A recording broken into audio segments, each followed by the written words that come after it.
ಅಳುವ ಮಗುವನಲ್ಲ, ಪುಸ್ತಕವನ್ನು ಹೊರು ಇಟ್ಟಿಗೆಗಳನ್ನಲ್ಲ, ಪಠ್ಯ ಪುಸ್ತಕವನ್ನು ಹಿಡಿ ಪಾತ್ರೆಯನ್ನಲ್ಲ, ಬಹುಮಾನಗಳನ್ನು ಬಾಚಿಕೋ ಕಸವನ್ನಲ್ಲ. ಒಂದು ಹೆಣ್ಣು ಮಗುವಿಗೆ ವಿದ್ಯೆ ಕಲಿಸಿದರೆ ಇಡೀ ಕುಟುಂಬಕ್ಕೆ ವಿದ್ಯೆ ಕಲಿಸಿದಂತೆ, ಗೊತ್ತಾಯ್ತಾ? ಅದಕ್ಕೆ ನಿಮ್ಮ ಮಗಳನ್ನು ತಪ್ಪದೆ ಶಾಲೆಗೆ ಕಳಿಸಿ.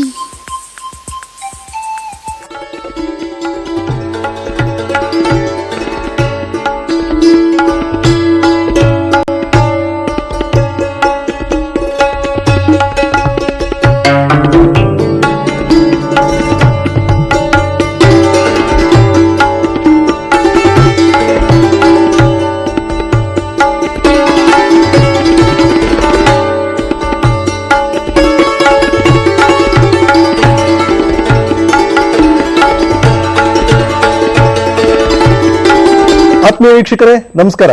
ಸ್ನೇಹಿತರೆ, ಸ್ವಾತಂತ್ರ್ಯ ಸಂಭ್ರಮ ವಿಶೇಷ ರಸಪ್ರಶ್ನೆ ಕಾರ್ಯಕ್ರಮಕ್ಕೆ ತಮ್ಮೆಲ್ಲರಿಗೂ ಕೂಡ ಆತ್ಮೀಯವಾದಂತಹ ಸ್ವಾಗತ.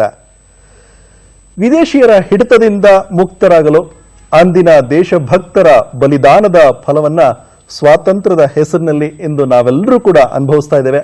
ನಮಗಾಗಿ ಪ್ರಾಣದಾನ ಮಾಡದಂತಹ ಹೋರಾಡಿದ ಆ ಮಹನೀಯರನ್ನ ನೆನಪಿಸಿಕೊಳ್ಳಲೇಬೇಕು. ಇಡೀ ಇತಿಹಾಸವನ್ನ ಅರಿಯುವಂಥದ್ದು ಕಷ್ಟ, ಜೊತೆಯಲ್ಲಿ ಜ್ಞಾಪಕದಲ್ಲಿ ಇಟ್ಕೊಳ್ಳೋದು ಕೂಡ ಕಷ್ಟವಾಗುತ್ತೆ. ಆದರೂ ಕೂಡ ಶಾಲಾ ಹಂತದಲ್ಲಿರುವಂತಹ ವಿದ್ಯಾರ್ಥಿಗಳು ಮುಂದಿನ ದಿನಗಳಲ್ಲಿ ಹೆಚ್ಚು ತಿಳಿಯೋದಕ್ಕೋಸ್ಕರ, ಓದುವ ಹವ್ಯಾಸವನ್ನ ಬೆಳೆಸೋದಕ್ಕೋಸ್ಕರ ಇಂತಹ ರಸಪ್ರಶ್ನೆ ಕಾರ್ಯಕ್ರಮ ಪ್ರೇರೇಪಿಸಬಹುದು ಅನ್ನುವಂಥದ್ದು ನನ್ನ ಭಾವನೆ. ಇಂದಿನ ರಸಪ್ರಶ್ನೆ ಕಾರ್ಯಕ್ರಮದಲ್ಲಿ ಒಟ್ಟು 3 ಶಾಲೆಗಳು ಭಾಗವಹಿಸ್ತಾ ಇವೆ. ಈ ಶಾಲೆಯ ವಿದ್ಯಾರ್ಥಿಗಳು ಲಾಲ್ ಬಹದ್ದೂರ್ ಶಾಸ್ತ್ರಿ ತಂಡ, ಲಾಲ್ ಬಹದ್ದೂರ್ ಬಾಲ್ ಗಂಗಾಧರ್ ತಿಲಕ್ ತಂಡ ಮತ್ತೆ ಬಿಪಿನ್ ಚಂದ್ರಪಾಲ್ ತಂಡಗಳಾಗಿ ಕುಳಿತಿದ್ದಾರೆ. ಈ ಎಲ್ಲಾ ವಿದ್ಯಾರ್ಥಿಗಳಿಗೆ ಕಾರ್ಯಕ್ರಮಕ್ಕೆ ಆತ್ಮೀಯವಾದಂತಹ ಸ್ವಾಗತವನ್ನ ಕೋರ್ತಾ ಮೊದಲಿಗೆ ಆ ವಿದ್ಯಾರ್ಥಿಗಳ ಪರಿಚಯವನ್ನ ಮಾಡ್ಕೊಳ್ಳೋಣ. ಮೊದಲನೇದಾಗಿ ಕುಳಿತಿರುವಂತದ್ದು ಲಾಲ್ ಬಹದ್ದೂರ್ ಶಾಸ್ತ್ರಿ ತಂಡ. ಹಾಗಾಗಿ ನಿಮ್ಮ ಪರಿಚಯ ಮತ್ತೆ ಯಾವ ಶಾಲೆಯಿಂದ ಬಂದಿದ್ದೀರಾ? ಎಲ್ಲರಿಗೂ ನಮಸ್ಕಾರ. ನನ್ನ ಹೆಸರು ಮೇಘನಾ. ನಾನು ಭಾರತೀಯ ಸಂಸ್ಕೃತಿ ವಿದ್ಯಾಪೀಠ ಶಾಲೆಯಲ್ಲಿ 10ನೇ ತರಗತಿ ಓದ್ತಿದ್ದೇನೆ. ನನ್ನ ಹವ್ಯಾಸಗಳೆಂದರೆ ಕತೆ ಪುಸ್ತಕ ಓದೋದು, ಸ್ಟ್ಯಾಂಪ್ ಅಂಡ್ ಕಾಯಿನ್ ಕಲೆಕ್ಷನ್ಸ್. ಎಲ್ಲರಿಗೂ ನನ್ನ ನಮಸ್ಕಾರಗಳು. ನನ್ನ ಹೆಸರು ಹೇಮಲತಾ. ನಾನು ಭಾರತೀಯ ಸಂಸ್ಕೃತಿ ವಿದ್ಯಾಪೀಠ ಶಾಲೆಯಲ್ಲಿ 10ನೇ ತರಗತಿಯಲ್ಲಿ ವ್ಯಾಸಂಗ ಮಾಡುತ್ತಿದ್ದೇನೆ. ನನ್ನ ಹಾಬಿ ಸ್ಟೋರಿ ಬುಕ್ಸ್ ಓದುವುದು ಮತ್ತು ಚಿತ್ರಕಲೆಯಲ್ಲಿ ಪಾರ್ಟಿಸಿಪೇಟ್ ಮಾಡುವುದು. ಮುಂದಿನ ತಂಡ. ಎಲ್ಲರಿಗೂ ನಮಸ್ಕಾರ. ನನ್ನ ಹೆಸರು ವಿಷ್ಣುಕುಮಾರ್ ವಿ. ನಾನು ದಿ ಪ್ಯಾರಡೈಸ್ ರೆಸಿಡೆನ್ಷಿಯಲ್ ಶಾಲೆಯ ವಿದ್ಯಾರ್ಥಿ. ನಾನು 9ನೇ ತರಗತಿಯಲ್ಲಿ ಓದುತ್ತಿದ್ದೇನೆ. ನನ್ನ ಹವ್ಯಾಸಗಳು ಕ್ರೀಡಾ ಆಡುವುದು. ಎಲ್ಲರಿಗೂ ನಮಸ್ಕಾರ. ನನ್ನ ಹೆಸರು ಸಂಜುಶ್ರೀ. ನಾನು 10ನೇ ತರಗತಿಯ ವಿದ್ಯಾರ್ಥಿನಿ. ನಾನು ದಿ ಪ್ಯಾರಡೈಸ್ ರೆಸಿಡೆನ್ಷಿಯಲ್ ಶಾಲೆಯಿಂದ ಬಂದಿದ್ದೇನೆ. ಚಿತ್ರಕಲಾ ಹಾಗೂ ಹಾಡು ಹಾಡುವುದು ನನ್ನ ಹವ್ಯಾಸವಾಗಿದೆ. ಮತ್ತೆ ಮುಂದಿನ ತಂಡವಾಗಿ ನಮ್ಮ ಜೊತೆ ಇರುವಂತದ್ದು ಬಿಪಿನ್ ಚಂದ್ರಪಾಲ್ ತಂಡ. ನಿಮ್ಮ ಪರಿಚಯ. ಎಲ್ಲರಿಗೂ ನಮಸ್ಕಾರ. ನಾನು ಪೂಜಾ ಆರ್. ನಾನು ಶ್ರೀವಾಣಿ ವಿದ್ಯಾ ಕೇಂದ್ರದಲ್ಲಿ 9ನೇ ತರಗತಿಯಲ್ಲಿ ವ್ಯಾಸಂಗ ಮಾಡುತ್ತಿದ್ದೇನೆ. ನನ್ನ ಹವ್ಯಾಸಗಳು ಸಂಗೀತವನ್ನು ಕೇಳಿಸಿಕೊಳ್ಳುವುದು, ನೃತ್ಯವನ್ನು ನೋಡುವುದು ಇತ್ಯಾದಿ. ಎಲ್ಲರಿಗೂ ನಮಸ್ಕಾರ. ನನ್ನ ಹೆಸರು ಧೀರಜ್. ನಾನು ಶ್ರೀವಾಣಿ ವಿದ್ಯಾ ಕೇಂದ್ರದಲ್ಲಿ ಓದುತ್ತಿದ್ದೇನೆ. 10ನೇ ತರಗತಿಯನ್ನು ಓದುತ್ತಿದ್ದೇನೆ. ನನ್ನ ಹವ್ಯಾಸಗಳು ಕಾದಂಬರಿಯನ್ನು ಓದುವುದು, ಕತೆ ಪುಸ್ತಕಗಳನ್ನು ಓದುವುದು ಇತ್ಯಾದಿ. ಮತ್ತೊಮ್ಮೆ ತಮ್ಮೆಲ್ಲರಿಗೂ ಕೂಡ ಆತ್ಮೀಯವಾದಂತಹ ಸ್ವಾಗತವನ್ನ ಕೋರ್ತಾ ಇದ್ದೇನೆ. ನಾವು ರಸಪ್ರಶ್ನೆ ಕಾರ್ಯಕ್ರಮವನ್ನು ಪ್ರಾರಂಭ ಮಾಡೋದಕ್ಕಿಂತ ಮುಂಚೆ ಒಂದಿಷ್ಟು ನಿಯಮಗಳನ್ನ ನೋಡೋಣ. ಮೊದಲನೇದಾಗಿ ಒಂದು ಪ್ರಶ್ನೆಗೆ 20 ಅಂಕಗಳು ನಿಮ್ಗೆ ಸಿಗುತ್ತೆ. ಸಂತೋಷನಾ? ನಂತರ ಆಯ್ಕೆಗಳೇನಾದ್ರೂ ಬೇಕು, ತುಂಬಾ ಕಷ್ಟ ಅನ್ನಿಸ್ತಿದೆಯಲ್ಲ ಪ್ರಶ್ನೆ ಅಂತಂದ್ರೆ ಖಂಡಿತವಾಗ್ಲೂ ಆಯ್ಕೆ ಕೊಡ್ತೇನೆ ನಿಮ್ಗೆ. ಆದ್ರೆ ಆಯ್ಕೆಗಳಿಂದ ನೀವೇನಾದ್ರೂ ಸರಿ ಉತ್ತರವನ್ನ ಆಯ್ಕೆ ಮಾಡಿ ಕೊಟ್ರೆ ಅಲ್ಲಿಗೆ ನಿಮ್ಗೆ ಸಿಗುವಂಥದ್ದು 20 ಅಂಕಗಳಲ್ಲ, ಬದಲಿಗೆ 15 ಅಂಕಗಳು ಸಿಗುತ್ತೆ. ಆ ನಂತರ ಅದೇ ಪ್ರಶ್ನೆಗೆ ನೀವೇನಾದ್ರು ಉತ್ತರ ಕೊಡೋದಕ್ಕೆ ಸಾಧ್ಯ ಆಗಿಲ್ಲ ಅಂತಂದ್ರೆ ಅದೇ ಪ್ರಶ್ನೆಯನ್ನ ಮತ್ತೊಂದು ತಂಡಕ್ಕೆ ವರ್ಗಾಯಿಸ್ತೇನೆ. ಅಲ್ಲಿ ನೀವು ಸರಿಯಾದ ಉತ್ತರವನ್ನ ಕೊಟ್ರೆ ನಿಮ್ಗೆ ಸಿಗುವಂಥದ್ದು 15 ಅಂಕಗಳಲ್ಲ, ಅದರ ಬದಲಿಗೆ 10 ಅಂಕಗಳು. ಮತ್ತೆ ಅದೇ ಪ್ರಶ್ನೆಗೆ ನೀವೇನಾದ್ರೂ ಸರಿಯಾಗಿ ಉತ್ತರ ಕೊಟ್ಟಿಲ್ಲ ಅಂದ್ರೆ 2ನೇ ತಂಡ 3ನೇ ತಂಡಕ್ಕೆ ವರ್ಗಾಯಿಸುವಂಥದ್ದು. ಅಲ್ಲಿ ನೀವೇನಾದ್ರೂ ಸರಿಯಾಗಿ ಉತ್ತರ ಕೊಟ್ರೆ 5 ಅಂಕಗಳು ನಿಮಗೆ ಸಿಗುತ್ತೆ. ಮತ್ತೊಂದು ನಿಯಮ ಅಂತಂದ್ರೆ, ಒಮ್ಮೆ ನೀವು ಮುಂಚೆನೆ ಮಾತಾಡಿಕೊಂಡು ಇಬ್ರು ಯಾವ ಪ್ರಶ್ನೆಗೆ ಯಾವ ಉತ್ತರವನ್ನ ಕೊಡಬೇಕು ಅನ್ನೋದನ್ನ ಸರಿಯಾಗಿ ಯೋಚನೆ ಮಾಡಿ ಕೊಡಿ. ಒಮ್ಮೆ ಉತ್ತರ ಕೊಟ್ಟ ತಕ್ಷಣ ನಾನು ಅದನ್ನೇ ಸ್ವೀಕರಿಸ್ತೀನಿ, ಮತ್ತೆ ನೀವೇನಾದ್ರೂ ಸರಿಯಾದ ಉತ್ತರವನ್ನ ಕೊಟ್ರೆ ನಾನು ಅದನ್ನು ಸ್ವೀಕರಿಸಲ್ಲ, ಅದನ್ನೇ ಮತ್ತೊಂದು ತಂಡಕ್ಕೆ ನಾನು ವರ್ಗಾಯಿಸ್ತೀನಿ. ಆಗ ನಿಮ್ಮ ಉತ್ತರವನ್ನ ಕೇಳಿಸ್ಕೊಂಡು ಅದೇ ಉತ್ತರ ಸರಿಯಾಗಿರುವಂತದ್ದು ಕೊಟ್ರೆ ಆಗ ಅವ್ರಿಗೆ ಅಂಕಗಳಿಗೆ ಹೋಗುತ್ತೆ ಹೊರತು ನಿಮ್ಗೆ ಅಂಕಗಳು ಬರೋದಿಲ್ಲ. ಹಾಗಾಗಿ ತುಂಬಾ ಎಚ್ಚರಿಕೆಯಿಂದ ಈ ಒಂದು ಪ್ರಶ್ನೆಗಳಿಗೆ ಉತ್ತರವನ್ನ ಕೊಡುವಂತ ಸಂದರ್ಭದಲ್ಲಿ ಗಮನ ಹರಿಸಿ. ಇನ್ನು ಪ್ರಶ್ನೆಗಳನ್ನ ಕೇಳೋಣ. ಸಿದ್ಧರಾಗಿದಿರಲ್ಲ? ಅದರಲ್ಲೂ ಕೂಡ ನಾವೆಲ್ಲರೂ ಕೂಡ ಸ್ವತಂತ್ರ ದಿನಾಚರಣೆಯ ಹಬ್ಬದ ಈ ಒಂದು ಸಂಭ್ರಮದಲ್ಲಿ ನಮಗೆಲ್ಲ ಒಂದು ರೀತಿಯಲ್ಲಿ ತುಂಬಾ ಖುಷಿ ಕೊಡುವಂಥದ್ದು, ಇತಿಹಾಸವನ್ನ ತಿಳ್ಕೊಳ್ಬೇಕು ಅನ್ನೋಂಥ ಕುತೂಹಲ ಎಲ್ರಿಗೂ ಇದ್ದೇ ಇದೆ. ಹಾಗಾಗಿ ಮೊದಲನೇ ಪ್ರಶ್ನೆ ನಾನು ಕೇಳ್ತಿರುವಂತದ್ದು ಮೊದಲನೇ ತಂಡವಾಗಿರುವಂತಹ ಲಾಲ್ ಬಹದ್ದೂರ್ ಶಾಸ್ತ್ರಿ ತಂಡಕ್ಕೆ. ತಿಲಕರು ಸಂಪಾದಿಸಿದಂತಹ ಪತ್ರಿಕೆ ಯಾವುದು ಅನ್ನುವಂಥದ್ದನ್ನ ನಾನು ನಿಮಗೆ ಪ್ರಶ್ನೆಯನ್ನ ಕೇಳ್ತಾ ಇದ್ದೇನೆ. ತಿಲಕರು, ಅದರೂ ಕೂಡ ಬಾಲ್ ಗಂಗಾಧರ್ ತಿಲಕರು ಯಾವ ಪತ್ರಿಕೆಯನ್ನ ಸಂಪಾದಿಸ್ತಿದ್ರು ಅನ್ನುವಂಥದ್ದು. ಇದಕ್ಕೆ ಉತ್ತರವನ್ನ ನೀಡ್ತೀರಾ? ಕೇಸರಿ. ನಿಮ್ಮ ಈ ಪ್ರಶ್ನೆಗೆ ಉತ್ತರ ಕೊಟ್ಟಂತದ್ದು ಉತ್ತರ ತುಂಬಾ ಸರಿಯಾಗಿದೆ. ಸೊ ಕೇಸರಿ ಅನ್ನುವಂಥದ್ದು ಉತ್ತರ ಸರಿಯಾಗಿರೋದ್ರಿಂದ 20 ಅಂಕಗಳು ನಿಮ್ಗೆ ಸಿಗ್ತಾ ಇದೆ. ಸೊ ಕೇಸರಿ ಜೊತೆಗೆ ಮತ್ತೊಂದು ಪತ್ರಿಕೆಯನ್ನು ಕೂಡ ಹೊರತರ್ತಿದ್ರು, ಯಾವುದು ಅಂತ ಹೇಳ್ತೀರಾ? ಮರಾಠ. ತುಂಬಾ ಸರಿಯಾಗಿದೆ ಉತ್ತರ, ಕೇಸರಿ ಮತ್ತು ಮರಾಠ ಅನ್ನುವಂಥದ್ದು. ಹಾಗಾಗಿ ಎರಡನೇ ಉತ್ತರ ಕೊಟ್ಟಿದ್ದೀರಾ ಅಂತ ಮತ್ತೆ 20 ಅಂಕಗಳನ್ನ ಕೊಡ್ತಿರುವಂತದ್ದು 20 ಅಂಕಗಳು. ಇನ್ನ ಮುಂದಿನ ಪ್ರಶ್ನೆಯನ್ನ ಮುಂದಿನ ತಂಡಕ್ಕೆ ಕೇಳ್ತಿರುವಂತದ್ದು, ಇದು ಕೂಡ ಪತ್ರಿಕೆಗೆ ಸಂಬಂಧಪಟ್ಟಂತದ್ದೇ ಆಗಿದೆ. ಯಂಗ್ ಇಂಡಿಯಾ ವಾರ ಪತ್ರಿಕೆ ಯಾವ ಊರಿನಿಂದ ಅದು ಹೊರಟಿತ್ತು ಅನ್ನುವಂಥದ್ದು. ಯಂಗ್ ಇಂಡಿಯಾ ಅನ್ನುವಂತಹ ವಾರ ಪತ್ರಿಕೆ ಯಾವ ಊರಿನಿಂದ ಹೊರಟಿತ್ತು ಅನ್ನುವಂಥ ಪ್ರಶ್ನೆಯನ್ನ ಈಗ ನಾನು ಬಾಲ್ ಗಂಗಾಧರ್ ತಿಲಕ್ ತಂಡಕ್ಕೆ ಕೇಳ್ತಾ ಇರುವಂತದ್ದು. ಉತ್ತರ ಈಗ ಯಂಗ್ ಇಂಡಿಯಾ ವಾರ ಪತ್ರಿಕೆ ಯಾವ ಊರಿನಿಂದ ಹೊರಟಿತ್ತು ಅಂತಂದ್ರೆ ಅಹಮದಾಬಾದ್, ಎರಡನೇದು ಮುಂಬೈ, ಮೂರನೇದು ದೆಹಲಿ, ನಾಲ್ಕನೆಯದು ಅಲಹಾಬಾದ್. ಈ 4 ಉತ್ತರಗಳಲ್ಲಿ ಸರಿಯಾದ ಉತ್ತರವನ್ನ ಆಯ್ಕೆ ಮಾಡಿ ಹೇಳಬಹುದು.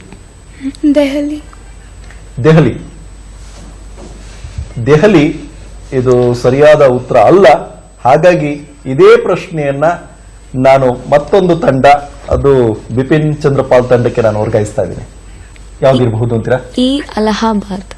ಈ ಅಲಹಾಬಾದ್. ನಿಮ್ಮ ಉತ್ತರನೂ ಕೂಡ ತಪ್ಪಾಗಿದೆ. ಹಾಗಾಗಿ ಇದೇ ಒಂದು ಪ್ರಶ್ನೆಯನ್ನ ನಾನು ಮೊದಲನೇ ತಂಡ ಲಾಲ್ ಬಹದ್ದೂರ್ ಶಾಸ್ತ್ರಿ ತಂಡಕ್ಕೆ ವರ್ಗಾಯಿಸ್ತಾ ಇದ್ದೀನಿ. ಅಹಮದಾಬಾದ್ ಸರಿಯಾದ ಉತ್ತರ. ಹಾಗಾಗಿ ಇದು ವರ್ಗಾಯಿಸಿಕೊಂಡಂತಹ ಪ್ರಶ್ನೆ ಆಗಿರೋದ್ರಿಂದ ನಿಮಗೆ ಸಿಕ್ತಿರುವಂತಹ ಅಂಕಗಳು 5. ಈಗ ಮುಂದಿನ ಪ್ರಶ್ನೆಗೆ ಹೋಗೋಣ. ಮುಂದಿನ ಪ್ರಶ್ನೆ ಬಿಪಿನ್ ಚಂದ್ರಪಾಲ್ ತಂಡಕ್ಕೆ ಕೇಳ್ತಿರುವಂತದ್ದು, ನ್ಯೂ ಇಂಡಿಯಾ ಪತ್ರಿಕೆಯ ಸಂಪಾದಕರು ಯಾರು? ಆನಿ ಬೆಸೆಂಟ್. ಸರಿಯಾದ ಉತ್ತರ ಆನಿ ಬೆಸೆಂಟ್. ಸೊ ಮೊದಲನೇದಾಗಿ ಪ್ರಶ್ನೆ ಕೇಳಿದ ತಕ್ಷಣ ಉತ್ತರವನ್ನು ನೀಡಿದ್ದಾರೆ. ಹಾಗಾಗಿ ಅವರಿಗೆ ನೇರವಾಗಿ 20 ಅಂಕಗಳು ದೊರೀತಾ ಇದೆ. ನ್ಯೂ ಇಂಡಿಯಾ ಪತ್ರಿಕೆಯ ಸಂಪಾದಕರು ಆನಿ ಬೆಸೆಂಟ್. ಸರಿಯಾದ ಉತ್ತರವನ್ನು ನೀವು ನೀಡಿದ್ದೀರಾ. ಮುಂದಿನ ಸುತ್ತಿಗೆ ನಾವು ಹೊರಡ್ತಾ ಇದ್ದೀವಿ. ಮುಂದಿನ ಸುತ್ತಿನಲ್ಲಿ ನಿಮಗೊಂದಿಷ್ಟು ಪ್ರಶ್ನೆಗಳನ್ನ ಕೇಳೋದಾದ್ರೆ, ಮೊದಲನೇ ಪ್ರಶ್ನೆ ಕೇಳ್ತಿರುವಂತದ್ದು ಲಾಲ್ ಬಹದ್ದೂರ್ ಶಾಸ್ತ್ರಿ ತಂಡಕ್ಕೆ. 1928ರ ಬಾರ್ಡೋಲಿ ಸತ್ಯಾಗ್ರಹ ಯಾರ ನೇತೃತ್ವದಲ್ಲಿ ನಡೆಯಿತು ಅನ್ನುವಂಥದ್ದು ಪ್ರಶ್ನೆ. ಇಲ್ಲಿರುವಂತಹ ಆಯ್ಕೆಗಳು ಅಂತಂದ್ರೆ, ಮೊದಲನೇದು ಜವಾಹರ್ಲಾಲ್ ನೆಹರು, ಎರಡನೇದು ತಾತ್ಯಾ ಟೋಪಿ, ಮೂರನೇದು ಸರ್ದಾರ್ ಪಟೇಲ್, ನಾಲ್ಕನೇದು ಭಗತ್ ಸಿಂಗ್. ಇದಕ್ಕೆ ಸರಿಯಾದ ಉತ್ತರ ಯಾವುದಿರಬಹುದು?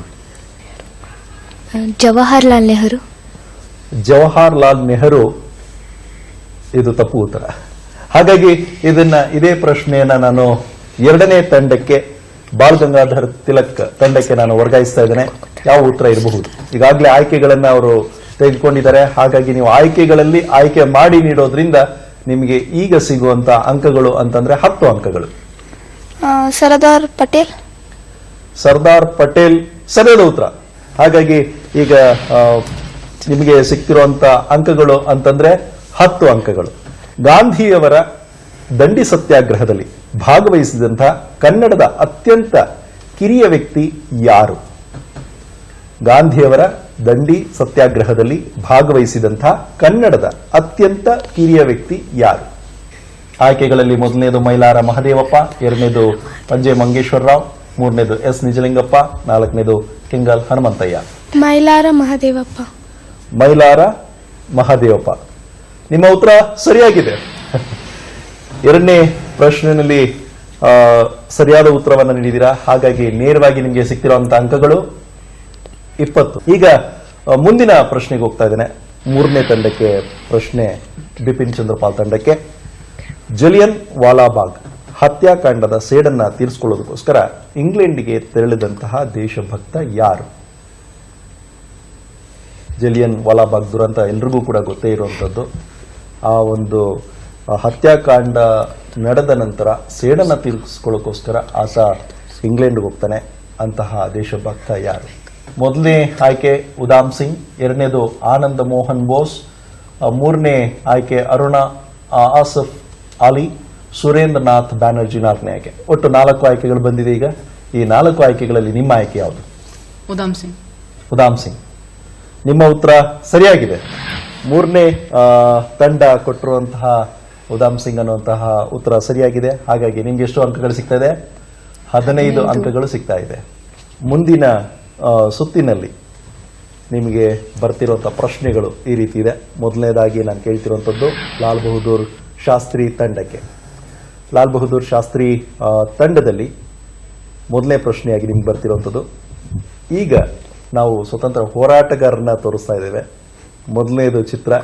ಈ ಚಿತ್ರದಲ್ಲಿರುವಂತಹ ಸ್ವತಂತ್ರ ಹೋರಾಟಗಾರರು ಯಾರು ಅನ್ನುವಂಥದ್ದು? ವಿ.ಡಿ. ಸಾವರ್ಕರ್. ನಿಮ್ಮ ಉತ್ತರ ಸರಿಯಾಗಿದೆ. ನಿಮಗೆ ನೇರವಾಗಿ 20 ಅಂಕಗಳು ದೊರೀತಾ ಇದೆ. ಮತ್ತೆ ಈಗ ಮುಂದಿನ ಚಿತ್ರವನ್ನ ನೋಡೋಣ. ಇದು ಎರಡನೇ ತಂಡಕ್ಕೆ ನೀಡ್ತಿರುವಂತಹ ಪ್ರಶ್ನೆ ಬಾಲಗಂಗಾಧರ್ ತಿಲಕ್ ತಂಡಕ್ಕೆ. ಇದು ಯಾವ ಸ್ವತಂತ್ರ ಹೋರಾಟಗಾರರ ಭಾವಚಿತ್ರ? ಆಯ್ಕೆಗಳು ಬೇಕು ಅಂದ್ರೆ ಆಯ್ಕೆಗಳು ಸಿಗುತ್ತೆ. ನೇರವಾಗಿ ಹೇಳಿದ್ರೆ ತಪ್ಪಿದ್ರೆ ಪ್ರಶ್ನೆ ವರ್ಗಾಯಿಸಿಕೊಳ್ಳುತ್ತೆ. ಅದಕ್ಕೋಸ್ಕರ ಈಗಾಗಲೇ ಆಯ್ಕೆಗಳನ್ನ ನೀಡಿದೆ. ರಾಸ್ ಬಿಹಾರ್ ಬೋಸ್. ರಾಸ್ ಬಿಹಾರ್ ಬೋಸ್. ನಿಮ್ಮ ಉತ್ತರ ತಪ್ಪಾಗಿದೆ. ಹಾಗಾಗಿ ನಿಮ್ಮ ಪ್ರಶ್ನೆಯನ್ನ ನಾನು ವರ್ಗಾಯಿಸ್ತಾ ಇದ್ದೇನೆ. ಬಿಪಿನ್ ಚಂದ್ರಪಾಲ್. ಬಿಪಿನ್ ಚಂದ್ರಪಾಲ್ ಅದೇ ರೀತಿಯಲ್ಲೇ ಕಾಣಿಸ್ತಿದಾರಾ? ನಿಮ್ಮ ಉತ್ತರ ಸರಿಯಾಗಿದೆ. ಹಾಗಾಗಿ ಮೂರನೇ ತಂಡ ಬಿಪಿನ್ ಚಂದ್ರಪಾಲ್ ಅನ್ನುವಂತಹದ್ದು ಅವ್ರಿಗೆ ಸಿಕ್ಕಿರುವಂತದ್ದು. ಹಾಗಾಗಿ ಬಿಪಿನ್ ಚಂದ್ರಪಾಲ್ ತಂಡಕ್ಕೆ ಬಿಪಿನ್ ಚಂದ್ರಪಾಲ್ ಉತ್ತರವನ್ನ ನೀಡೋದಕ್ಕೆ ಸಾಧ್ಯ ಆಗಿದೆ. ನಿಮಗೆ ಸಿಕ್ತಿರುವಂತಹ ಅಂಕಗಳು 15. 15 ಅನ್ನೋದಕ್ಕಿಂತ 10 ಅಂಕಗಳು. ಈಗ ಮತ್ತೊಂದು ಚಿತ್ರ. ಈ ಚಿತ್ರದಲ್ಲಿರುವಂತಹ ಸ್ವತಂತ್ರ ಹೋರಾಟಗಾರರು ಯಾರು ಅನ್ನುವಂಥದ್ದು. ನಿಮಗೆ ಆಯ್ಕೆ ಬೇಕು ಅಂದ್ರೆ ಆಯ್ಕೆ ಸಿಗುತ್ತೆ. ನೇರವಾಗಿ ಉತ್ತರ ಕೊಡ್ತೀನಿ ಅಂತಂದ್ರೆ ನೇರವಾಗಿ ಉತ್ತರವನ್ನು ಕೊಡಬಹುದು. ಈ 4 ಉತ್ತರಗಳಲ್ಲಿ ಸರಿಯಾದ ಉತ್ತರ ಯಾವುದು? ದಾದಾಬಾಯಿ ನವರೋಜಿ. ದಾದಾಬಾಯಿ ನವರೋಜಿ ಅವರೇ ಅಂತೀರಾ? ಹಾಗೆ ಅನ್ನಿಸ್ತಿದ್ಯಾ? ನಿಮ್ಮ ಉತ್ತರ ಸರಿಯಾಗಿದೆ. ಹಾಗಾಗಿ ನಿಮಗೆ ಸಿಕ್ತಿರುವಂತದ್ದು ಒಟ್ಟು ಅಂಕಗಳು 15 ಅಂಕಗಳು ಸಿಗ್ತಾ ಇದೆ. ಒಟ್ಟು ಇಲ್ಲಿಗೆ 3 ಸುತ್ತುಗಳು ಮುಗಿದಿದೆ. ಈಗ ಮುಂದಿನದಾಗಿ 4ನೇ ಸುತ್ತನ್ನ ಆರಂಭ ಮಾಡೋಣ. ಆರಂಭ ಮಾಡ್ತಾ ಮೊದಲನೇ ಪ್ರಶ್ನೆ ನಾನು ಕೇಳ್ತಿರುವಂಥದ್ದು ಯಾರಿಗೆ ಹೇಳಿ? ಮೊದಲನೇ ತಂಡ, ಅದರಲ್ಲೂ ಕೂಡ ಲಾಲ್ ಬಹದ್ದೂರ್ ಶಾಸ್ತ್ರಿ ತಂಡ. ಇದರಲ್ಲಿ ನಿಮಗೆ ಕೇಳ್ತಿರುವಂಥದ್ದು ಅನಿ ಬೆಸೆಂಟ್ರು ಸ್ಥಾಪಿಸಿದಂತಹ ಸೊಸೈಟಿಗೆ ಏನೆಂದು ಕರೆಯುತ್ತಾರೆ? Theosophical society. ಥಿಯೋಸಾಫಿಕಲ್ ಸೊಸೈಟಿ ಸರಿಯಾದ ಉತ್ತರ. ನಿಮಗೆ ನೇರವಾಗಿ 20 ಅಂಕಗಳು ಸಿಗ್ತಾ ಇದೆ. ಬಾಲ್ ಗಂಗಾಧರ್ ತಿಲಕ್ ತಂಡ. ಸಾವರ್ಕರ್ ವಿದ್ಯಾರ್ಥಿಯಾಗಿದ್ದಾಗಲೇ ಕಟ್ಟಿಕೊಂಡಿದ್ದಂತಹ ಯುವಕರ ತಂಡದ ಹೆಸರೇನು? ಸಾವರ್ಕರ್ ವಿದ್ಯಾರ್ಥಿಯಾಗಿದ್ದಂಥ ಸಂದರ್ಭದಲ್ಲೇ ಕಟ್ಟಿಕೊಂಡಂತಹ ಯುವಕರ ತಂಡದ ಹೆಸರೇನು? ಈ ಪ್ರಶ್ನೆಯನ್ನ ನಾನು ಎರಡನೇ ತಂಡ ಬಾಲ್ ಗಂಗಾಧರ್ ತಿಲಕ್ ತಂಡಕ್ಕೆ ನೀಡ್ತಿರುವಂಥದ್ದು. ಆಯ್ಕೆ ಬೇಕಾ? ಆಯ್ಕೆಗಳು ಮೊದಲನೇದು ಇಂಕ್ವಿಲಾಬ್, ಎರಡನೇದು ವಾಯ್ಸ್ ಆಫ್ ಫ್ರೀಡಮ್, ಮೂರನೇದು ಅಖಿಲ ಭಾರತ ನ್ಯಾಷನಲ್ ಕಾನ್ಫರೆನ್ಸ್, ನಾಲ್ಕನೇದು ಅಭಿನವ್ ಭಾರತ್. ಒಟ್ಟು ಇಷ್ಟು 4 ಆಯ್ಕೆಗಳು ಇದೆ. ಇದರಲ್ಲಿ ಸರಿಯಾದ ಉತ್ತರ ಯಾವುದು ಅನ್ನೋದನ್ನ ಹೇಳಿದ್ರೆ ನಿಮಗೆ ಅಂಕಗಳು ಸಿಗುತ್ತೆ. ಅಭಿನವ್ ಭಾರತ್. ಅಭಿನವ್ ಭಾರತ್. ಸರಿ ಇದೆ ಅನ್ನಿಸ್ತಿದೆಯಾ ನಿಮಗೆ? ಸರಿದೆ ಅನ್ನಿಸ್ತಿದ್ಯಾ? ಸರಿಯಾಗಿದೆ, ನಿಮ್ಮ ಉತ್ತರ ಸರಿಯಾಗಿದೆ. ಹಾಗಾಗಿ ನಿಮ್ಗೆ ಸಿಕ್ಕಿರುವಂತ ಒಟ್ಟು ಅಂಕಗಳು 15. ಯಾಕೆಂದ್ರೆ ನೀವು ಆಯ್ಕೆ ಮಾಡಿಕೊಂಡದ್ದು ಉದ್ದೇಶಕ್ಕೋಸ್ಕರ. ಈಗ ಮುಂದಿನ ಪ್ರಶ್ನೆಗೆ ಹೋಗೋಣ. ಮುಂದಿನ ಪ್ರಶ್ನೆಯನ್ನ ಮೂರನೇ ತಂಡ ಬಿಪಿನ್ ಚಂದ್ರಪಾಲ್ ತಂಡಕ್ಕೆ ಕೇಳ್ತಿರುವಂತದ್ದು. ಕರ್ನಾಟಕದ ಗಾಂಧಿ ಅಂತ ಹೆಸರು ಪಡೆದವರು ಯಾರು? ಇದಕ್ಕೆ ಸರಿಯಾದ ಉತ್ತರ ಏನಿರಬಹುದು ಯೋಚನೆ ಮಾಡಿ. ನೇರವಾಗಿ ಉತ್ತರವನ್ನ ನೀಡಿದ್ರೆ 20 ಅಂಕಗಳು, ಆಯ್ಕೆ ಬೇಕು ಅಂದ್ರೆ 15 ಅಂಕಗಳು. ಹಾಗಾಗಿ ನೇರವಾಗಿ ಕೊಡೋದಕ್ಕೆ ಸಾಧ್ಯವಾಗುತ್ತಾ ಯೋಚನೆ ಮಾಡಿ. ನಮ್ಮ ಕರ್ನಾಟಕದ ಗಾಂಧಿ ಯಾರು? ಲೋಕಮಾನ್ಯ ತಿಲಕ್. ನಿಮ್ಮ ಉತ್ತರ ತಪ್ಪಿದೆ. ನಿಮ್ಮ ಪ್ರಶ್ನೆಯನ್ನ ನಾನು ಮೊದಲನೇ ತಂಡಕ್ಕೆ ವರ್ಗಾಯಿಸ್ತಾ ಇದ್ದೇನೆ. ಲಾಲ್ ಬಹದ್ದೂರ್ ಶಾಸ್ತ್ರಿ ತಂಡ, ನೀವೇನ್ ಹೇಳ್ತೀರಾ? ಕರ್ನಾಟಕದ ಗಾಂಧಿ ಅಂತ ಹೆಸರು ಪಡ್ಕೊಂಡವ್ರು ಯಾರು? ಆಯ್ಕೆಗಳು ಬೇಕಾ? ಈಗ ಆಯ್ಕೆಗಳು ನೋಡೋಣ. ಕರ್ನಾಟಕದ ಗಾಂಧಿ ಅಂತ ಹೆಸರು ಪಡೆದಂತವರು doctor H Narasimhaiah, doctor Hardikar Manjappa, Haranahalli Ramaswamy, 4ನೇದು ಕಡಿದಾಳ್ ಮಂಜಪ್ಪ. ಒಟ್ಟು 4 ಜನರ ಹೆಸರು ಇದೆ. ಇದರಲ್ಲಿ ಸರಿಯಾದ ಉತ್ತರ ಯಾವುದು ಅನ್ನೋದನ್ನ ನೀವು ಆಯ್ಕೆ ಮಾಡಬಹುದು. Doctor S Narasimhaiah. Doctor H Narasimhaiah ಸರಿದೆ ಅನ್ನಿಸ್ತಿದ್ಯಾ? ನಿಮ್ಮ ಉತ್ತರ ತಪ್ಪಾಗಿದೆ. ನಿಮ್ಮ ಪ್ರಶ್ನೆಯನ್ನ ಮತ್ತೆ ಮುಂದಿನ ತಂಡಕ್ಕೆ ನಾನು ವರ್ಗಾಯಿಸ್ತಾ ಇದ್ದೇನೆ. 2ನೇ ತಂಡ ಬಾಲ್ ಗಂಗಾಧರ್ ತಿಲಕ್ ತಂಡ. ಇದಕ್ಕೆ ಉತ್ತರ ಏನಿರಬಹುದು ಅಂತ? ಡಾಕ್ಟರ್ ಹರ್ಡಿಕರ್ ಮಂಜಪ್ಪ. ಡಾಕ್ಟರ್ ಹರ್ಡಿಕರ್ ಮಂಜಪ್ಪ ನಿಮಗೆ ಸರಿ ಇದೆ ಅಂತ ಅನ್ನಿಸ್ತಿದ್ಯಾ? ಯಾಕೆಂದ್ರೆ ಈಗಾಗಲೇ ಒಂದು ಉತ್ತರವನ್ನ ಹೇಳ್ಬಿಟ್ಟಿದ್ದಾರೆ. ಉಳಿದಿರುವಂತದ್ದು 3 ಉತ್ತರಗಳು ನಿಮಗೆ ತುಂಬಾ ಸುಲಭ ಆಗುತ್ತೆ, ಅದರಲ್ಲಿ ಆಯ್ಕೆ ಮಾಡುವಂತದ್ದು. ಆದ್ರೂ ಕೂಡ ಆಯ್ಕೆ ಮಾಡಿದ್ರೆ ನಿಮ್ಮ ಉತ್ತರ ಸರಿಯಾಗಿದೆ. ಡಾಕ್ಟರ್ ಹರ್ಡಿಕರ್ ಮಂಜಪ್ಪ. ನಿಮಗೆ ಸಿಕ್ತಿರುವಂತ ಅಂಕಗಳು 10 ಅಂಕಗಳು ನಿಮ್ಗೆ ಸಿಗ್ತಾ ಇದೆ. ಡಾಕ್ಟರ್ ಹರ್ಡಿಕರ್ ಮಂಜಪ್ಪ ಸರಿಯಾದ ಉತ್ತರ. ಕೊನೆಯ ಸುತ್ತನ್ನ ಪ್ರಾರಂಭ ಮಾಡ್ತಾ ಇದ್ದೇನೆ, 5ನೇ ಸುತ್ತು. ಈಗ 5ನೇ ಸುತ್ತಿನಲ್ಲಿ ಮೊದಲ ಪ್ರಶ್ನೆ ಮೊದಲ ತಂಡಕ್ಕೆ, ಲಾಲ್ ಬಹದ್ದೂರ್ ಶಾಸ್ತ್ರಿ ತಂಡಕ್ಕೆ. ಹಾಗಾಗಿ ಮೊದಲನೆಯ ಪ್ರಶ್ನೆ, ಈಸೂರು ತನ್ನನ್ನು ಸ್ವತಂತ್ರ ಗ್ರಾಮ ಅಂತ ಯಾವ ಚಳುವಳಿಯಲ್ಲಿ ಅದು ಘೋಷಿಸಿಕೊಳ್ತು? ಇದು ಮೊದಲನೇ ಪ್ರಶ್ನೆ 5ನೇ ಸುತ್ತಿನಲ್ಲಿ ಮೊದಲ ತಂಡಕ್ಕೆ, ಅರ್ಥಾತ್ ಲಾಲ್ ಬಹದ್ದೂರ್ ಶಾಸ್ತ್ರಿ ತಂಡಕ್ಕೆ ಹೇಳ್ತಿರುವಂತ ಪ್ರಶ್ನೆ. ಆಯ್ಕೆಗಳು ಬೇಕು. ಆಯ್ಕೆಗಳು ಇದರಲ್ಲಿ ಈಸೂರು ತನ್ನನ್ನ ಇದು ಮಾಡಿಕೊಂಡಾಗ ಮೊದಲನೇದು ಸಿಪಾಯಿ ದಂಗೆ, 2ನೇ ಉತ್ತರ ಅಸಹಕಾರ ಚಳವಳಿ, 3ನೇ ಉತ್ತರ ಚಲೆಜಾವ್ ಚಳವಳಿ, 4ನೇ ಉತ್ತರ ಉಪ್ಪಿನ ಸತ್ಯಾಗ್ರಹ. ಒಟ್ಟು 4 ಉತ್ತರಗಳಿವೆ. ಇದರಲ್ಲಿ ಸರಿಯಾದ ಉತ್ತರ ಯಾವುದು ಅಂತ ಆಯ್ಕೆ ಮಾಡಬೇಕಾಗತ್ತೆ. ಇದರಲ್ಲಿ ಆಯ್ಕೆ ಮಾಡಿದ್ರೆ ನಿಮಗೆ 15 ಅಂಕಗಳು ಸಿಗುತ್ತೆ. ಉಪ್ಪಿನ ಸತ್ಯಾಗ್ರಹ ಸರಿ ಅನ್ನಿಸ್ತಿದ್ಯಾ ಅಥವಾ ಸುಮ್ಮನೆ ಒಂದು ಊಹೆ ಮೇಲೆ ಹೇಳ್ತಿದ್ದೀರಾ? ಇಲ್ಲ, ಸರಿ ಇದೆ. ಆದ್ರೆ ಇಲ್ಲಿ ಉತ್ತರ ಹೇಳ್ತಾ ಇದೆ ಸರಿ ಇಲ್ಲ ಅಂತ. ಹಾಗಾಗಿ ಇದು ತಪ್ಪು ಉತ್ತರ ಆಗಿದೆ. ಈ ಒಂದು ಪ್ರಶ್ನೆಯನ್ನ ನಾನು 2ನೇ ತಂಡಕ್ಕೆ ವರ್ಗಾಯಿಸ್ತಾ ಇದ್ದೇನೆ. 2ನೇ ತಂಡ ಇದಕ್ಕೆ ಪ್ರಯತ್ನ ಮಾಡಬಹುದು. ಈಸೂರು ತನ್ನನ್ನ ಸ್ವತಂತ್ರ ಗ್ರಾಮವೆಂದು ಯಾವ ಚಳುವಳಿಯಲ್ಲಿ ಘೋಷಿಸಿಕೊಳ್ತು ಅಂತ ಅಂದ್ಬಿಟ್ಟು. ಇದಕ್ಕೆ ನೀವೇನಾದ್ರೂ ಸರಿಯಾದ ಉತ್ತರವನ್ನ ನೀಡಿದ್ರೆ ನಿಮಗೆ ಸಿಗುವಂತ ಅಂಕಗಳು ಎಷ್ಟು? 10 ಅಂಕಗಳು. ಹಾಗಾಗಿ ಪ್ರಯತ್ನ ಮಾಡಿ 10 ಅಂಕಗಳನ್ನು ಗಳಿಸುವ ಉದ್ದೇಶಕ್ಕೋಸ್ಕರ. ಈಗಾಗಲೇ ಒಂದು ಉತ್ತರಕ್ಕೆ ಅವರು ಈಗಾಗಲೇ ಒಂದನ್ನ ಹೇಳಿದ್ದಾರೆ, ಇನ್ನು ಉಳಿದಂಥದ್ದು 3ರಲ್ಲಿ ನೀವು ಆಯ್ಕೆ ಮಾಡಬೇಕಾಗುತ್ತೆ. ಸಿಪಾಯಿ ದಂಗೆ ಸರಿ ಇದೆಯಾ? ಗೊತ್ತಿದೆಯಾ ಅಥವಾ ಊಹೆ ಮಾಡ್ತಿದ್ದೀರಾ? ಊಹೆ. ಆದ್ರೂ ಕೂಡ ನಿಮ್ಮ ಊಹೆ ಸರಿಯಾಗಿಲ್ಲ. ಸೊ ತಪ್ಪು ಉತ್ತರ ಆಗಿದೆ. ಮುಂದಿನ ತಂಡಕ್ಕೆ ಅರ್ಥಾತ್ ಬಿಪಿನ್ ಚಂದ್ರಪಾಲ್ ತಂಡಕ್ಕೆ ವರ್ಗಾಯಿಸ್ತಾ ಇದ್ದೇನೆ. ಇದಕ್ಕೆ ಸರಿಯಾದ ಉತ್ತರ ಏನಿರಬಹುದು? ಈಗಾಗಲೇ 2 ಉತ್ತರಗಳನ್ನ ಕೊಟ್ಟಿದ್ದಾರೆ, ಆದ್ರೆ ಆ ಉತ್ತರಗಳು ಸರಿಯಾಗಿಲ್ಲ. ಸರಿಯಾದ ಉತ್ತರ ಯಾವ್ದಿರಬಹುದು ಅಂತ ಇರುವಂತದ್ದು 2 ಆಯ್ಕೆಗಳು. ತುಂಬಾ ಅದೃಷ್ಟವಂತರು, ಯಾಕೆಂದ್ರೆ ಇರೋದ ಆಯ್ಕೆಗಳಲ್ಲಿ ಯಾವ್ದಾದ್ರು ಒಂದು ಹೇಳಿದ್ರೆ ನಿಮಗೆ ಕನಿಷ್ಠ 5 ಅಂಕಗಳು ನಿಮಗೆ ಸಿಗುತ್ತೆ. ಯೋಚನೆ ಮಾಡಿ 5 ಅಂಕಗಳನ್ನು ಪಡ್ಕೊಳ್ಬಹುದು. ಚಲೆಜಾವ್ ಚಳವಳಿ ಗೊತ್ತಿದೆಯಾ ನಿಮ್ಗೆ? ಇಲ್ಲ, ಆದ್ರೂ ಊಹೆ ಮಾಡ್ತಿದ್ದೀರಾ. ಏನ್ ಮಾಡೋದು? ಇರೋದು 2, ಅದರಲ್ಲಿ ಸರಿಯಾದ ಉತ್ತರ ಮೋಸ್ಟ್ಲಿ ಇದಿರಬಹುದಾ ಅಂತ ನೀವು ಯೋಚನೆ ಮಾಡ್ತಿದ್ದೀರಾ. ಆದ್ರೂ ನಿಮ್ಮ ಊಹೆ ಸರಿಯಾಗಿ ಇದೆ, ಚಲೆಜಾವ್ ಚಳವಳಿ. ಹಾಗಾಗಿ ನಿಮ್ಗೆ ಸಿಕ್ತಿರುವಂತ ಅಂಕ 5 ಅಂಕಗಳು. ಇದು ಸಿಕ್ತಿರುವಂತದ್ದು ಲಾಲ್ ಬಹದ್ದೂರ್ ಶಾಸ್ತ್ರಿ ಅವರಿಗೆ ಕೇಳಿದಂತಹ ಪ್ರಶ್ನೆಗೆ ಉತ್ತರವಾಗಿ ನೀವು ಕೊಟ್ಟಿದ್ದೀರಾ. 5ನೇ ಸುತ್ತಿನಲ್ಲಿ ಮೊದಲನೇ ಪ್ರಶ್ನೆಗೆ ನಿಮ್ಮ ಕಡೆಯಿಂದ ಉತ್ತರ ಸಿಕ್ಕಿದೆ. ಈಗ 2ನೇ ಪ್ರಶ್ನೆಗೆ ಹೋಗೋಣ. ಇದು 2ನೇ ತಂಡಕ್ಕೆ ಹೋಗುವಂಥದ್ದು, ಬಾಲ್ ಗಂಗಾಧರ್ ತಿಲಕ್ ತಂಡಕ್ಕೆ. ಮಹಾತ್ಮ ಗಾಂಧೀಜಿಯವರು ಅಧ್ಯಕ್ಷರಾಗಿದ್ದಂತಹ ಕಾಂಗ್ರೆಸ್ ಅಧಿವೇಶನ ನಡೆದದ್ದು ಎಲ್ಲಿ? ಮಹಾತ್ಮ ಗಾಂಧೀಜಿಯವರು ಅಧ್ಯಕ್ಷರಾಗಿದ್ದಂತಹ ಕಾಂಗ್ರೆಸ್ ಅಧಿವೇಶನ ನಡೆದದ್ದು ಎಲ್ಲಿ? ಇದು ಪ್ರಶ್ನೆಗೆ ನೀವೇನಾದರೂ ನೇರವಾಗಿ ಉತ್ತರವನ್ನ ನೀಡಿದ್ರೆ ನಿಮಗೆ ಸಿಗುವಂತ ಅಂಕಗಳು 20 ಅಂಕಗಳು ಸಿಗುತ್ತೆ. ಆಯ್ಕೆಗಳು ಬೇಕು ಅಂತಂದ್ರೆ 15 ಅಂಕಗಳು ಸಿಗುತ್ತೆ. ಸಾಧ್ಯ ಆದರೆ ಪ್ರಯತ್ನ ಮಾಡಬಹುದು. ಆಯ್ಕೆಗಳು ನೋಡೋಣ. ಮಹಾತ್ಮ ಗಾಂಧೀಜಿಯವರು ಅಧ್ಯಕ್ಷರಾಗಿದ್ದಂತಹ ಕಾಂಗ್ರೆಸ್ ಅಧಿವೇಶನ ನಡೆದದ್ದು 1 ವಿಧುರಾಶ್ವತ, 2 ಶಿವಪುರ, 3ನೇದು ಬೆಳಗಾವಿ, 4 ಬೆಂಗಳೂರು. ಬೆಳಗಾವಿ ಸರಿ ಇದೆ ಅನ್ಸುತ್ತಾ? ಹೇಗೆ ಓದಿದ್ ನೆನಪನ್ನಿಸ್ತಾ ಇದೆಯಾ ಅಥವಾ ಸುಮ್ಮನೆ ಆಯ್ಕೆ ಮಾಡ್ತಿದ್ದೀರಾ? ಅಥವಾ ಈ ಆಯ್ಕೆಗಳನ್ನ ನೋಡ್ರೆ ಯಾಕೋ ಆತರ ಅನ್ನಿಸ್ತಿಲ್ಲ? ಯಾವ್ದು ಇಲ್ಲ ಅಂದ್ರೆ ಕನಿಷ್ಠ ಇದಿರ್ಬೇಕು ಅಂತ ಅನ್ನಿಸ್ತಿದ್ಯಾ? ಯಾವ್ದು ಅನ್ನಿಸ್ತಿದೆ? ಹಾ, ಆದ್ರೂ ಕೂಡ ನಿಮ್ಮ ಉತ್ತರ ಸರಿಯಾಗಿದೆ. ಬೆಳಗಾವಿ ಸರಿಯಾದ ಉತ್ತರ. ಹಾಗಾಗಿ ನಿಮಗೆ ಸಿಕ್ತಿರುವಂತದ್ದು 15 ಅಂಕಗಳು ನಿಮಗೆ ಸಿಗ್ತಾ ಇದೆ. ಇದನ್ನ ನಿಮ್ಮ 2ನೇ ತಂಡಕ್ಕೆ ನಾನು ಕೇಳಿದ್ದು. ಈಗ 3ನೇ ತಂಡಕ್ಕೆ ನಾನು ಬರ್ತಾ ಇದ್ದೇನೆ.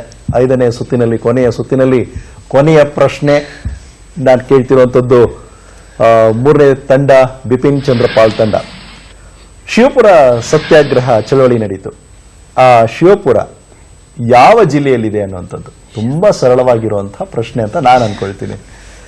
ಶಿವಪುರ ಸತ್ಯಾಗ್ರಹ ಚಳವಳಿ ನಡೆಯಿತು. ಆ ಶಿವಪುರ ಯಾವ ಜಿಲ್ಲೆಯಲ್ಲಿದೆ ಅನ್ನುವಂಥದ್ದು. ಯಾಕೆ ಸರಳ ಅನ್ನೋದನ್ನ ಆಮೇಲೆ ಹೇಳ್ತೀನಿ. ನೋಡೋಣ, ಪ್ರಯತ್ನ ಮಾತ್ರ ನಿಮ್ ಕಡೆಯಿಂದ ಇರುತ್ತೆ.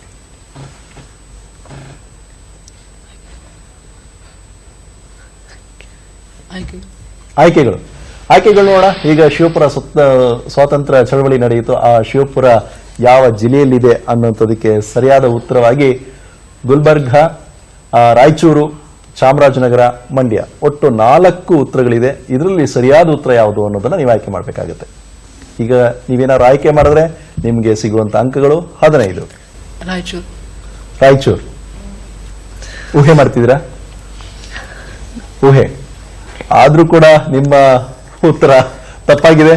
ಇದೇ ಪ್ರಶ್ನೆಯನ್ನ ನಾನು ವರ್ಗಾಯಿಸ್ತಾ ಇದ್ದೇನೆ 1ನೇ ತಂಡಕ್ಕೆ, ಲಾಲ್ ಬಹದ್ದೂರ್ ಶಾಸ್ತ್ರಿ ತಂಡ. ನೋಡೋಣ ಇದಕ್ಕೆ ನಿಮ್ಮ ಆಯ್ಕೆ ಏನಿದೆ ಅಂತ ಅಂದ್ಬಿಟ್ಟು. ಶಿವಪುರ ಸತ್ಯಾಗ್ರಹ ಅರ್ಥಾತ್ ಸ್ವತಂತ್ರ ಚಳವಳಿ ನಡೆದಂಥದ್ದು ಈ ಶಿವಪುರ ಅನ್ನುವಂಥದ್ದು ಎಲ್ಲಿ ಇದೆ ಅನ್ನುವಂಥದ್ದು ಏನಿರ್ಬೋದು ಉತ್ತರ?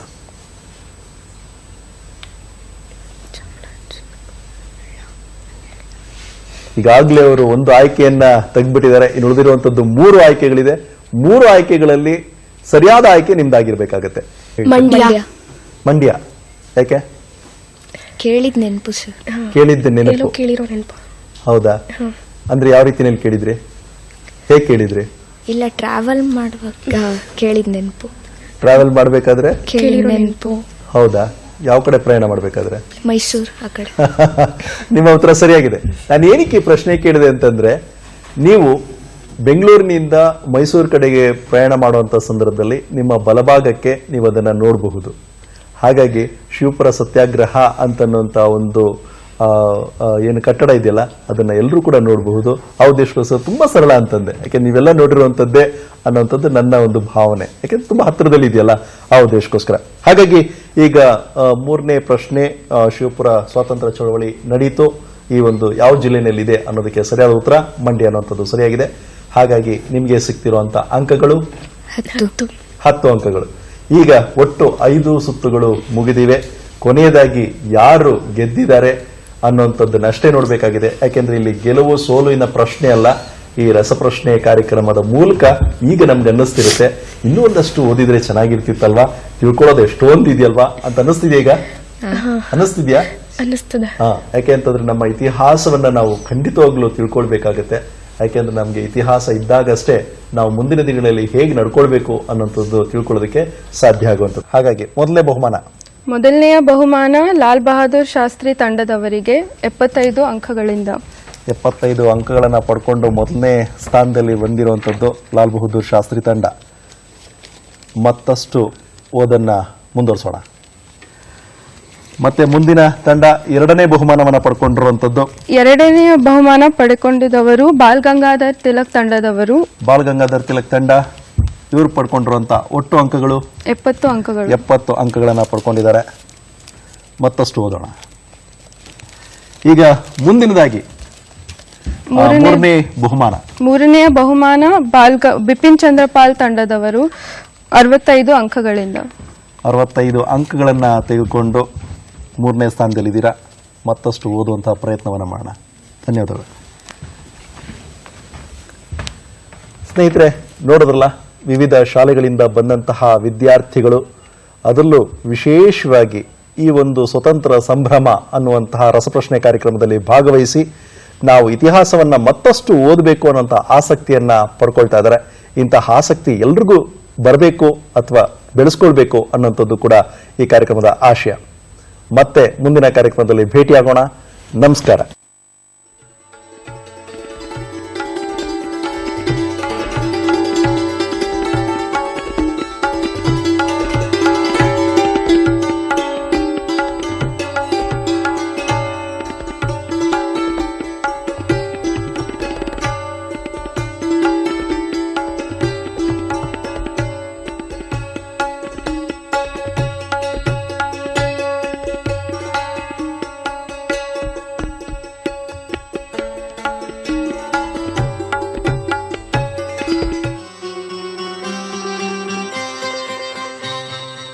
ಸ್ವಾಗತ, ಶುಭ ಸ್ವಾಗತ. ಥಟ್ ಅಂತ ಹೇಳಿ ಕ್ವಿಜ್ ಕಾರ್ಯಕ್ರಮಕ್ಕೆ ತಮಗೆಲ್ಲ ಸ್ವಾಗತ. ಆಯ್ಕೆಗಳನ್ನ ನೋಡು. 2 ಅಗ್ನಿಶಿಲೆ, ಕರಿಘಟ್ಟ, ಕೊಲಾಜಿನ್, ಅವಮಾನವಾದ ಮುಖ, BV ಕಕ್ಕಿಲ್ಲಾಯ. ಯಾವ ರೀತಿ ತಮ್ಮ ಉತ್ತರ ಸರಿ?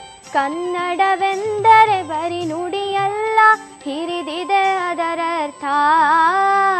ತೃಪ್ತಿ ಅನ್ನೋದು ಬಹಳ